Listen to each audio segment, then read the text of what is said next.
बिस्मिल्लाहिर्रहमानिर्रहीम। तो हम एंटीजन एंटीबॉडी का रिएक्शन पढ़ रहे थे लेबॉर्ट्री के अंदर। तो प्रीवियस वीडियो के अंदर हमने एग्लूटिनेशन प्रेसिपिटेशन को पढ़ लिया था। तो अगर आपने वो वीडियो नहीं देखी तो पहले इसको देख लेना, फिर ही आपको ये वीडियो सही तरह समझ आएगी। ठीक हो गया। तो हम एग्लूटिनेशन और प्रेसिपिटेशन को रिमूव कर देते हैं यहाँ से।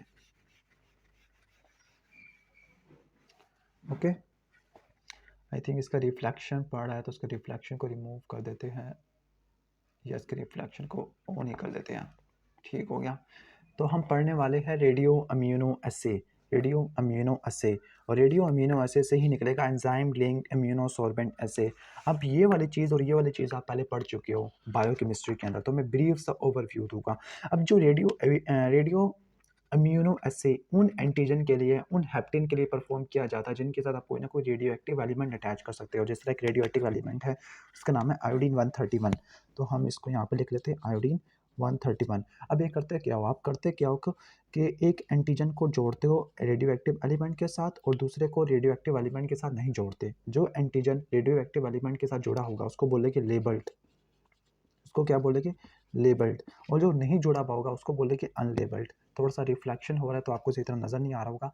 तो एंटीजन जो रेडियो एक्टिव एलिमेंट से जुड़ा हुआ है उसको बोलते हैं लेबल्ड, और जो नहीं जुड़ा हुआ होगा वो होगा अनलेबल्ड होगा। और फिर हम जोड़ देंगे एंटीबॉडी को। तो एक तरफ लेबल्ड है और दूसरी तरफ अनलेबल्ड एंटीजन है। अनलेबल्ड एंटीजन का मतलब जो रेडियो एक्टिव एलिमेंट से अटैच नहीं है। ठीक हो गया। ओके, फिर हम क्या करेंगे, इनके दरमियान कंपटीशन होगा एंटीबॉडी का। ठीक है, कंपटीशन होगा किनके दरमियान, लेबल्ड और अनलेबल्ड एंटीजन का। जो लेबल्ड है इसकी कंसंट्रेशन नोन है, हमें पता है इसकी कंसंट्रेशन। और जो अनलेबल्ड है, ठीक है, जिसकी कंसंट्रेशन हमें नहीं पता, तो हम यहाँ पे लिख सकते हैं जो लेबल्ड है वो होता है नोन और जो अनलेबल्ड है ये अननोन होता है। ठीक हो गया। अब होगा क्या, इस एंटीबॉडी का कंपटीशन होगा इसके साथ भी और इसके साथ भी, लेबल्ड के साथ भी और अनलेबल्ड दोनों के साथ एंटीबॉडी का कंपटीशन होगा। ठीक हो गया। और एंटीजन एंटीबॉडी का कॉम्प्लेक्स होगा और फिर हम रेडियो एक्टिविटी को मालूम कर लेंगे। ठीक हो गया। अब कहते हैं कि जितना ज़्यादा अनलेबल्ड एंटीजन होगा, ठीक हो गया, तो वह उतना ठीक है, जितना ज़्यादा अनलेबल्ड एंटीजन होगा तो जो एंटीजन एंटीबॉडी कॉम्प्लेक्स होगा उसकी रेडियो एक्टिविटी रिलेटिवली कम होगी, क्योंकि इसके पास तो रेडिएशन है नहीं। और जितना अनलेबल्ड एंटीजन उतना ज़्यादा कम होगा, उतना ज़्यादा एंटीबॉडी लेबल्ड कॉम्प्लेक्स बनेगा जिसके पास रेडिएशन होगी। ठीक हो गया। तो हम क्या करेंगे, इस कंपटीशन को यूज़ करते हुए हम क्या मालूम कर लेंगे, इनके क्वांटिटी को मालूम कर लेंगे। तो यही लिंक होता है इम्यूनोसॉर्बेंट का। ठीक हो गया। तो हम कंपेयर करके इसकी कंसंट्रेशन को मालूम कर सकते हैं अननाउन की या अनलेबल्ड की। अब जो रेडियो अमीनो एसिड है जो स्पेसिफिक होता है आईजीई के लिए, तो उसको बोलते हैं हम RAST, रेडियो अलर्जो सोर्बेंट, ठीक है, टेस्ट या एसे, रेडियो अलर्जो सोर्बेंट एसे। तो ये स्पेसिफिक होता है आईजीई एंटीबॉडी के लिए। उम्मीद है कि आपको समझ आ गया होगा लेबल्ड और अनलेबल्ड एंटीजन का। अब इसके बाद नेक्स्ट चलते हैं अलीसा की तरफ। अब अलीसा होता क्या है, अलीसा होता है एंजाइम लिंक्ड इम्यूनोसॉर्बेंट एसे। अब इसकी मैं डायग्राम वगैरह दिखा देता हूँ, इससे फिर आपको समझ आ जाएगा। एंजाइम लिंक्ड इम्यूनोसॉर्बेंट एसे के अंदर होता क्या है, होता ये है कि एक आपको नजर आ रहा होगा एंटीजन जो कि एक बॉटम के साथ जुड़ा हुआ है, तो उस एंटीजन के स्पेसिफिक एंटीबॉडी डालते हैं। फिर उस एंटीबॉडी के स्पेसिफिक एंटीबॉडी हम खुद बनाते हैं और उस एंटीबॉडी के साथ सेकंड एंटीबॉडी के साथ कोई ना कोई एंजाइम मॉलिक्यूल लगा होगा, और उस सेकंड एंटीबॉडी के साथ जो एंजाइम मॉलिक्यूल लगा हुआ है वो किसी सबस्ट्रेट को प्रोडक्ट के अंदर कन्वर्ट कराता है, और जो प्रोडक्ट होती है वो कलरफुल होती है। उस प्रोडक्ट को हम स्पेक्ट्रोफोटोमीटर से मालूम कर सकते हैं।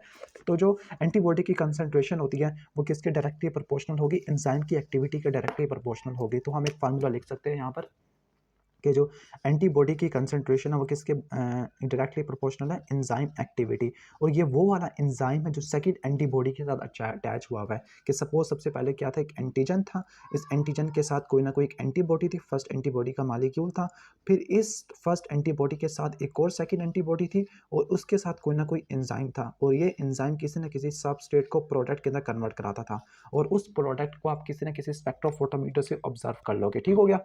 ओके, तो ठीक हो गया। तो जो अमाउंट ऑफ एंटीबॉडी है वो किसके डायरेक्टली प्रोपोर्शनल होगी, एंजाइमिक एक्टिविटी की होगी। ठीक हो गया। और जो एंटीबॉडीज़ का जो टाइटर होता है, टाइटर क्या होता है, सबसे सीरम का सबसे हाईएस्ट डाइल्यूशन, इतना ज़्यादा डाइल्यूशन करने के बावजूद, इतना ज़्यादा पतला करने के बावजूद एंजाइम फिर भी या उस सीरम के अंदर फिर भी एंटीबॉडीज़ मौजूद है, तो उसका मतलब वो हाई टाइटर एंटीबॉडीज़ वाला सैंपल है। ठीक हो गया।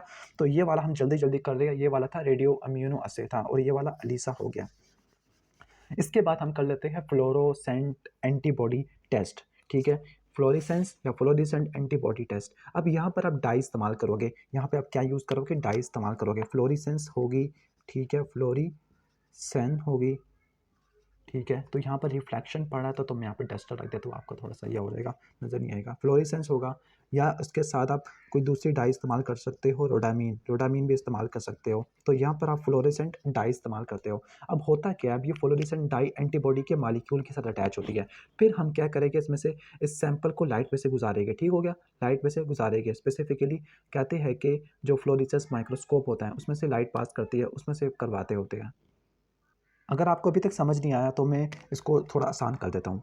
सपोज़ यहाँ पर क्या है, कोई ना कोई एक एंटीजन का मॉलिक्यूल है, तो ये एंटीजन का मॉलिक्यूल है और इस एंटीजन के साथ एंटीबॉडी लगी हुई है, ओके, ये एंटीबॉडी लगी हुई है और इस एंटीबॉडी के साथ आपने कोई ना कोई फ्लोरेसेंट डाई अटैच कर देनी है। सपोज ये फ्लोरेसेंट डाई फ्लोरेसीन है या रोडामीन है, ठीक है, फ्लोरी। फिर इसमें से आप क्या पास करोगे, लाइट पास करोगे, ठीक है, इसमें से अल्ट्रावायलेट लाइट पास करोगे जो किसी फ्लोरेसेंस माइक्रोस्कोप में से एमिट होती है। तो जब यूवी लाइट पास करोगे, ठीक हो गया, तो यूवी लाइट पास करने के बाद आप क्या मालूम करोगे, इसका जो एक्साइटेशन स्पेक्ट्रम होता है उसको मालूम कर लोगे, ठीक हो गया, एक्साइटेशन स्पेक्ट्रम होता है, ठीक हो गया। तो इसको मालूम करने के बाद आप क्या कर लोगे कि जितना ज़्यादा आपको स्पेक्ट्रम ज़्यादा मिलेगा, इसका मतलब क्या हुआ, उतना ज़्यादा एंटीजन एंटीबॉडी का कॉम्प्लेक्स बना है, ठीक हो गया। तो ये वाला वो प्रोसेस जिसमें किसी फ्लोरेसेंट डाई किसी एंटीबॉडी के साथ डायरेक्ट अटैच होती है तो उसको बोलते हैं डायरेक्ट फ्लोरोस्कोपी, और अगर ये इनडायरेक्ट अटैच हो तो उसको बोलते हैं इनडायरेक्ट फ्लोरोस्कोपी, ठीक हो गया। तो अगर मैं आपको यहाँ से दिखाऊँ, यहाँ पे दिखाओ तो यहाँ पर अगर आपको नज़र आ रहा होगा कि वो एंटीबॉडी के साथ फ्लोरेसेंट डाई डायरेक्टली अटैच है, लेकिन यहाँ पे देखो, यहाँ पे आपको दो एंटीबॉडी नज़र आ रही होगी कि फ्लोरेसेंट डाई उस एंटीबॉडी के साथ अटैच है जो हमारी आईजीजी के साथ है। तो यहाँ पर आपको दो एंटीबॉडी नज़र आ रही होगी, पहले आईजीजी है और एक खुद एक सिंथेटिक एंटीबॉडी बनाई है, फिर उसके साथ कोई ना कोई फ्लोरेसेंट डाई लगी हुई है, फिर इसमें से लाइट पास करते हैं, ठीक हो गया, फिर इसमें से क्या करते हैं, लाइट पास करते होते हैं। तो जो डायरेक्ट वाला होता है, स्पेसिफिकली इनडायरेक्ट की भी बात कर लेते हैं, तो जो बैक्टीरिया के ऊपर जो एंटीजेंस होते हैं, जिस तरह स्ट्रेप्टोकोकाई के ऊपर, ट्रिपोनिमा के ऊपर जो एंटीजेंस होते हैं वो इसी टेक्निक से हम आइडेंटिफाई कर सकते होते हैं। इसके बाद नेक्स्ट टेक्निक है कॉम्प्लीमेंट फिक्सेशन। कॉम्प्लीमेंट फिक्सेशन, तो पहले हम इसको थोड़ा सा रेस कर लेते हैं, ओके। तो कॉम्प्लीमेंट फिक्सेशन होता क्या है, इसको हम ठीक कर लेते हैं। कॉम्प्लीमेंट फिक्सेशन पूरा ही बल्कि ख़राब हो गया, तो पहले हम इसको मिटाने के बाद हम यहाँ पर एक सिंगल हेडिंग दे देते हैं, कॉम्प्लीमेंट फिक्सेशन। तो कॉम्प्लीमेंट फिक्सेशन होता क्या है, तो कॉम्प्लीमेंट फिक्सेशन के अंदर आपको पता है कि कॉम्प्लीमेंट सिस्टम में जो प्रोटीन्स होती है हमारी 20 प्लाज्मा प्रोटीन्स होती है, ठीक हो गया। और आपको पता है कि कॉम्प्लीमेंट सिस्टम के 3 पाथवे होती है एक्टिवेशन के, क्लासिकल, अल्टरनेटिव और लैक्टिन पाथवे होता है, वो तो हम पहले इसको पढ़ चुके थे, ठीक हो गया। अब जो एंटीबॉडी का जिस पाथवे से रिलेशनशिप होता है वो होता है क्लासिकल पाथवे, ठीक हो गया। कि तो क्लासिकल पाथवे किस तरह से एक्टिवेट होता है, जब एंटीजन एंटीबॉडी का कॉम्प्लेक्स बनता होता है तो ये क्लासिकल पाथवे को एक्टिवेट करता है। क्लासिकल पाथवे जैसे ही एक्टिवेट होता है तो पूरा एक कैस्केड ऑफ रिएक्शन चल पड़ता है, क्लासिकल पाथवे वाला, यहाँ पे लिख लेते हैं क्लासिकल पाथवे। तो ये क्लासिकल पाथवे होता है और फिर क्लासिकल पाथवे क्या करता है, हमारी कॉम्प्लीमेंट सिस्टम को एक्टिवेट करना शुरू कर देता है, ठीक हो गया। और कॉम्प्लीमेंट सिस्टम का पूरा कैस्केड होता है, तो जो कॉम्प्लीमेंट फिक्सेशन होता है वो आइडेंटिफाई करने के तौर पर इस्तेमाल हो सकता है। अब इसके कुछ स्टेप्स होते हैं, अब उसका पूरा पाथवे पढ़ लेते हैं क्लासिकल पाथवे का। तो सबसे पहले हम क्या लेंगे, पेशेंट का सीरम लेंगे, पेशेंट के सीरम को हीट कर लेंगे 57 डिग्री सेंटीग्रेड के ऊपर 30 घंटे के लिए, ताकि किसी भी कॉम्प्लीमेंट की एक्टिविटी को पहले से हम ख़त्म कर दें। तो हम पहले इसको यहाँ पर लिख लेते हैं, यहाँ पर रख लेते हैं पहले, और हम इसको थोड़ा छोटा कर लेते हैं, ठीक हो गया। तो सबसे पहले क्या करेंगे, पेशेंट के सीरम को लेके और 56 डिग्री सेंटीग्रेड के ऊपर आधे घंटे के लिए रखेंगे ताकि इसके तमाम कॉम्प्लीमेंट प्रोटीन इनएक्टिवेट हो जाए।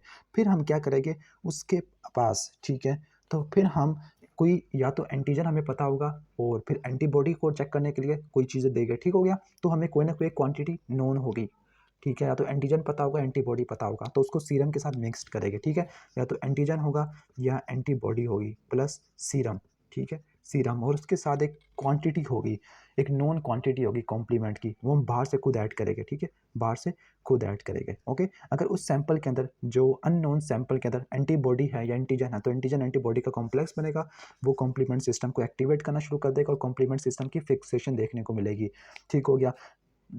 ये तो उस केस में है कि अगर एंटीजन एंटीबॉडी का रिएक्शन मैच कर गया। फिर इसके बाद हम क्या करेंगे, कुछ आरबीसी ऐड करेंगे, वो आरबीसी सेंसिटाइज्ड हो गए, ठीक है, यानी उन पे कॉम्प्लीमेंट सिस्टम ने काम करना था। पहले मैं इसको थोड़ा सा कर लूँ, ठीक है, वो आरबीसी क्या हो गए, सेंसिटाइज्ड हो गए। तो सेंसिटाइज आरबीसी को ऐड करने के बाद हम देखेंगे कि वाया के कोई रिएक्शन आएगा नहीं आएगा। अगर पहली कंडीशन के अंदर कोई एंटीबॉडी एंटीजन मौजूद था, तो एंटीजन एंटीबॉडी कॉम्प्लेक्स बनेगा, वो कॉम्प्लीमेंट को एक्टिवेट करेगा, कॉम्प्लीमेंट की फिक्सेशन हो जाएगी, तो सारे का सारा कॉम्प्लीमेंट यूज हो जाएगा। तो उस सेंसिटाइज्ड आरबीसी को लाइसिस कराने वाला कोई कॉम्प्लीमेंट बचेगा नहीं। ठीक है, कोई कॉम्प्लीमेंट उस आरबीसी को उड़ाने के लिए बचेगा ही नहीं। ठीक हो गया। तो इस केस के अंदर जब कॉम्प्लीमेंट नहीं होगा, आरबीसी की डिस्ट्रक्शन नहीं होगी, इसका मतलब क्या हुआ, उस गिवन सैंपल के अंदर हमारी कोई ना कोई एंटीबॉडी एंटीजन मौजूद है। ठीक हो गया। तो ये है कॉम्प्लीमेंट फिक्सेशन टेस्ट। अब इसके बाद नेक्स्ट हम लिख लेते हैं, इसको मैं थोड़ा साइड पे कर लूँ, अजानें भी हो रही हैं। ओके, तो इसके बाद है न्यूट्रलाइजेशन टेस्ट है, न्यूट्रलाइजेशन टेस्ट। तो न्यूट्रलाइजेशन टेस्ट के अंदर क्या करते हैं,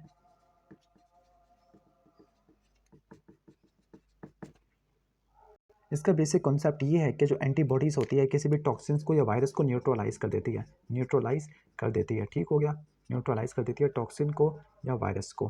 तो फिर हम करेंगे क्या, हम ये करेंगे कि पेशेंट का सीरम का स्पेसिमेन लेंगे और उसको सेल के कल्चर में ऐड कर देंगे। ठीक हो गया। अगर वो सेल किल होना शुरू हो गया, इसका मतलब वहाँ पे वायरस मौजूद था। फिर इसके बाद कल्चर फ्लूइड को जमा कर लेंगे, फिर इसको छोटे छोटे टुकड़ों के अंदर डिवाइड कर देंगे, और हर एंटीबॉडी किसी स्पेसिफिक वायरस के लिए होगी तो उसको डालना शुरू कर देंगे। ठीक हो गया। ठीक है, अगर वो एंटीबॉडी उस वायरस की ग्रोथ को ब्लॉक कर देती है, इसका मतलब वो वायरस इस गिवन सैंपल के अंदर था। फॉर एग्जांपल एक एप्स्टीन बार वायरस था, तो उसके लिए जो एंटीबॉडी होगी वो स्पेसिफिक होगी और उस वायरस को न्यूट्रलाइज कर देगी, दूसरे वायरसेस को ज़रा भी कुछ नहीं करेगी। तो जो एंटीबॉडी होती है वायरसेस की इन्फेक्टिविटी को या टॉक्सिन को न्यूट्रलाइज करती है, उसी प्रिंसिपल को न्यूट्रलाइजेशन टेस्ट यूज़ करता है। इसके बाद है इम्यून कॉम्प्लेक्स। आपको पता है कि इम्यून कॉम्प्लेक्स बनते हैं। ठीक है, तो इम्यून कॉम्प्लेक्स को चेक करने के लिए फ्लोरेसेंट कॉम्प्लीमेंट्स होती है। तो यहाँ पर हम लिख लेते हैं इम्यून कॉम्प्लेक्स। तो जो इम्यून कॉम्प्लेक्स है उसको सेंस करने वाला कौन होता है, फ्लोरेसेंट कॉम्प्लीमेंट होती है, जो कि आईजीएम और आईजीजी के एफसी पोर्शन पे जाके अटैच होके उसको सेंस कर लेती है। ठीक हो गया। अब कहते हैं कि इम्यून कॉम्प्लेक्स कहते हैं कि कब बनते हैं, कि जो कभी कभार ऐसा होता है कि एक कंडीशन है जिसको बोलते हैं राजी लिम्फोब्लास्टॉइड, राजी लिम्फोब्लास्टॉइड। इसको हम बाकी दूसरे चैप्टर में पढ़ेंगे जल्दी जल्दी, लेकिन अभी इस कंडीशन के अंदर इम्यून कॉम्प्लेक्स वगैरह हम इसको यूज़ करते होते हैं। अब इसके बाद नेक्स्ट जैसे हीमोग्लूटिनेशन टेस्ट होता है। कहते हैं कि बहुत सारे वायरसेस होते हैं वो आरबीसी की क्लम्पिंग करवाना शुरू कर देती है। ठीक है, इसको बोलते हैं एक्टिव हीमोग्लूटिनेशन। ठीक हो गया। इसको इनहिबिट करने के लिए एंटीबॉडी यूज़ करते हैं, उस एंटीबॉडी उस वायरस के अगेंस्ट होगी, तो उसको बोलते हैं हीमोग्लूटिनेशन इनहिबिटर। तो ये भी न्यूट्रलाइजेशन टेस्ट का ही एक्सटेंशन होती है। ठीक है, तो इसके बाद नेक्स्ट है एंटी ग्लोबुलिन या कॉम्स टेस्ट, एंटी ग्लोबुलिन या कॉम्स टेस्ट। बाज़ औक़ात ऐसा होता है कि haemolytic disease of new born के अंदर के जो एंटीबॉडीज़ होती हैं वो हमारी सेंसिटाइज्ड आरबीसी को मारना शुरू कर देती है। आरबीसी के ऊपर जो एंटीजन्स होते हैं उनके खिलाफ सेंसिटाइजेशन आ जाती है, जिसकी वजह से एंटीबॉडी इनको डिस्ट्रॉय करना शुरू कर देती है। इसकी एग्जांपल है haemolytic disease of new born, जिसको बोलते हैं एरिथ्रोब्लास्टोसिस फेटालिस, जिसके अंदर आपका इम्यून सिस्टम या एंटीबॉडीज़ होती है वो आरबीसी को डिस्ट्रॉय करना शुरू कर देती है haemolytic disease of new born के अंदर। ठीक हो गया। तो फिर इस कंडीशन को डायग्नोस करने के लिए, डिटेक्ट करने के लिए क्या करते हैं, कॉम्स टेस्ट करते हैं। ठीक है, जिसको एंटी ग्लोबुलिन टेस्ट भी कहते हैं। इसमें करते क्या है कि इसमें एक एंटी सीरम होता है। ठीक है, जिसमें ह्यूमन इम्यूनोग्लोबुलिन्स होती है, उसमें पेशेंट के आरबीसी को एग्लूटिनेट करवाने की कोशिश करते हैं। ठीक है, अगर आरबीसी की एग्लूटिनेशन होगी इसका मतलब कॉम्स टेस्ट क्या है, पॉजिटिव है। ठीक है, इसके बाद वेस्टर्न ब्लॉटिंग या फ्लो साइटोमेट्री है, जो इतना ज़्यादा इंपॉर्टेंट नहीं है। तो जो इंपॉर्टेंट चीज़ें थी वो आपको मैंने बता दी है इस चैप्टर की। तो जल्दी जल्दी मैं वीडियो ख़त्म कर रहा हूँ क्योंकि अज़ानें हो रही है, नमाज का टाइम होने वाला है। तो फिर अगर वीडियो अच्छी लगी हो तो उसको लाइक करना और चैनल पर नहीं हो तो सब्सक्राइब करना।